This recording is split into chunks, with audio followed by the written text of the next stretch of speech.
savol. Faqat shuni yo'lib tursak bitta javob berasiz. Turing birinchi bu qanday? Yo'q, normal. O'zbekiston sharoitida uy olish uchun necha yil ishlash kerak deb o'ylaysiz? Yo'q, uni sizlar meni aralashtirmang.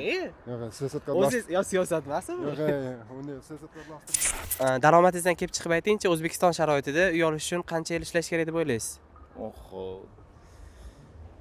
Xo'p, daromadimdan kelib chiqadigan bo'lsam, kamida bir 10 yil ishlashim kerak, normal 2 xonali kvartira olaman desam. Taxminan 4-5 yilda. Расходlarni qo'shganmi, qo'shmaganmi? Xo'p, qo'shganda. Qo'shgandami? Где-то 5 yil. Agar hozirgi daromadim bilan kelib chiqadigan bo'lsa, 15-20 yil bo'ladi. Menimcha 5 yil yetar.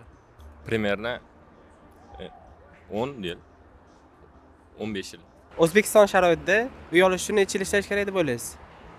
20, 10, 15. Bilmayman, umringizni oxirigacha ishlasangiz kerak. Kamida bir 20. 20 yil ishlashingiz kerak. To'g'risini aytsam, O'zbekistonda ishlab uy olib ko'rmaganman, Rossiyada ishlab olib ko'rganman-da. O'zbekiston sharoitida uy olish uchun necha yil ishlash kerak deb o'ylaysiz? O'zbekiston sharoitida bilmadim, endi oyligiga qarab. O'zingizdan kelib chiqib aytsangiz. 4 yil, 5 yil.